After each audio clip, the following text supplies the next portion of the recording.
Over the course of his 40-year career, photographer Steve McCurry has traveled the world, documenting our shared humanity. One of his most famous photographs is from 1984, an iconic image that is recognizable to this day. We visited McCurry at his studio to talk about the highlights of his career, including his latest book, a collection of images about devotion in all its forms. This is a record of my photographic life. I print pretty much everything I think is interesting, that's important. You may not know his name, but chances are you've caught his eye. Do you talk to your subjects? If I have a translator, I do. If I don't, the best I can do is just sort of sign language and some sort of expression to try and see if they're agreeable. Scenes captured through Steve McCurry's lens. It's not about color. It's not about the light, it's about humanity. Penetrating, nostalgic, haunting. Images that leave an impression. Ah, there she is. His most famous? She looks defiant. Yeah, she does, yeah. This picture of an Afghan refugee, which made the cover of National Geographic nearly 40 years ago. I immediately saw this one girl with these incredible eyes off in the corner, and I thought, if I make no other pictures today, that's the one I want to make. He's made his fair share. How many pictures have you taken over your career, would you say? I would say more than 1 million. Taken in more than 120 countries across 7 continents over his 50-year career. Kashmir, Philippines, Lebanon, Turkey, Morocco. This is half of my slide archive. So many, they take up rows of cabinets and shelves in the rooms of his office warehouse.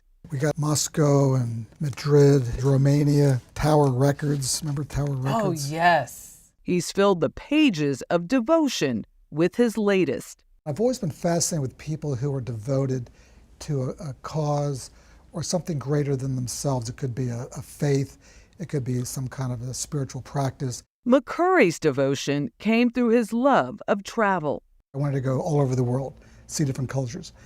And as I was in the middle of that, I realized I need to get an education. I need to find something to do with my life. He studied film at Penn State until an assignment with the campus newspaper changed his trajectory. How did you get your first break? My first assignment was for a magazine called Philadelphia. A dead-end job he quit after 2 years when he bought a one-way ticket to India and never looked back. And I was just practicing, looking, observing, honing my eye, honing my skills. He traveled through South Asia, including Pakistan, and then just before the Soviet invasion, he smuggled himself into Afghanistan. And that was really pivotal for me because those pictures of the early days of the uprising in Afghanistan turned out to be, once the Russians invaded, my pictures ended up being published worldwide. So suddenly I went from this sort of freelance photographer with no assignments to getting published in the best magazines and newspapers in the world.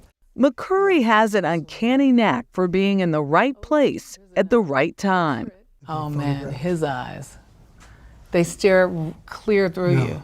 A coal miner's break. He had been underground in the mines for the entire day, maybe 10 hours. And as we were shooting him, he was smoking this cigarette, and I thought, how ironic, this guy's underground, the air quality must be terrible, and yet he's letting him a cigarette. Movement in a monastery. How did you shoot it? I think I shot maybe a half a dozen frames, and I knew the shutter speed had to be at least somewhere between a 500th and a 1,000th of a second. And playtime in a refugee camp with a curious Afghan girl. I didn't know that I had any kind of a picture at all until I went back 6 weeks later looking through the film. And it was one of those kind of once-in-a-lifetime where everything just kind of drops in your lap and you get this amazing picture. Permission, he says, for every portrait is paramount, but he didn't get her name.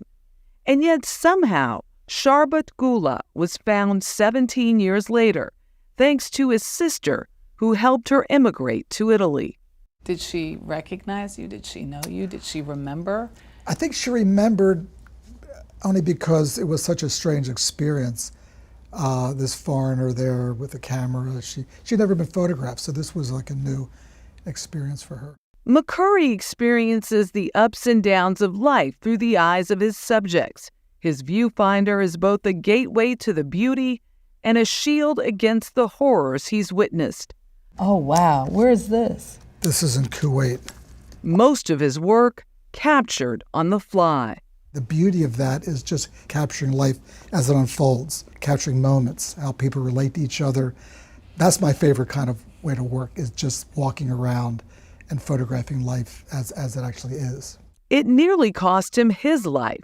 How many times have Yeah. you defied death? Too many. I kind of feel like I've run out of lives now. I have one. For starters, McCurry almost drowned in India. There's a plane crash in Yugoslavia.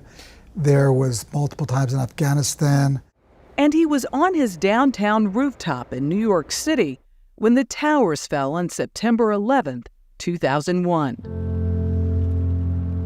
A 2021 documentary, McCurry, The Pursuit of Color, ponders his life's mission. This became a kind of quest for enlightenment, to experience all the tones the world had to offer. I think I see in people, there's a lot of suffering, a lot of pain in the world. I think we've all experienced that in our own lives. I want to get down to the depths of their humanity. I think that's what I really am striving for. Connection. Connection, showing that regardless of how rich or poor they are, they have this humanity. Everybody has a story. I want to tell their story. The stories he's told. Kudos to producer Vidya Singh for bringing this to me. This was a full circle moment because my dad would always have Nat Geo. Right. And I remember that cover like it was yesterday, and such a pleasure to meet him. It's nice to hear his story from a man who has shared so many through his photographs. Yeah.